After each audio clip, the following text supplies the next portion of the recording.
Guys, so I'm sitting here on a Saturday night reading to you from the social studies book because I have a really exciting and awesome life just like that. It's what I do on my weekends for fun, in case you're wondering. It is possible that my cat will join us in this video. His name is Charlie, in case you want to see him. Although, I don't know. You never know with him. He's a little sporadic. So I'm going to be reading to you from starting on page 303 in the social studies book.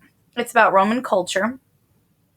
And I'm going to kind of stop after each section so you can complete the assignment that goes along with that section and then continue on. Anyway, and by the way, if you're wondering, this is my son's room. That's why it's blue. Maybe you could see a Skylanders poster in the back. It's totally him. All right, page 303, in case you want to follow along. Roman culture. In addition to their own developments in science and engineering, Roman artists and writers borrowed many ideas from the Greeks. The Romans admired and studied the Greek statues, buildings, and ideas. They copied the Greeks in many ways. However, they changed what they borrowed to suit their own needs. In one important way, the Romans were very different from the Greeks. The Greeks loved to talk about ideas. To the Romans, ideas were only important if they could solve everyday problems. What was Roman art like? The Romans admired Greek and art architecture. They placed Greek-style statues in their homes and public buildings. Roman artists, however, carved statues that looked different from those of the Greeks.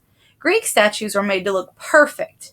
People were shown young, healthy, and with beautiful bodies.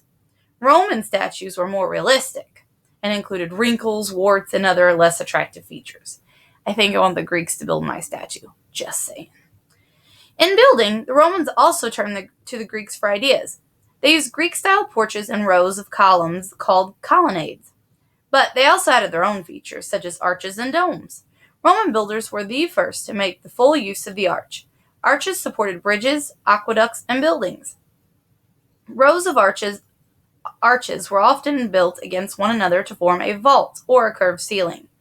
Using this technique, the Romans were able to build domes from many rings of shaped stone. The Romans were the first people to invent and use concrete, a mixture of volcanic ash, lime, and water. When it dried, this mix was hard as rock. Concrete made buildings sturdier and allowed them to be taller. Rome's concrete buildings were so well built that many still stand today. One of the most famous is the Colosseum. Completed about AD 80, so like the year 80. It was a huge arena that could seat about 60,000 people. Another famous building is the Pantheon, a temple built to honor Rome's gods.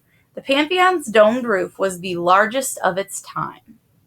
Okay, so I would go ahead and stop this video and complete the first section that goes along with this.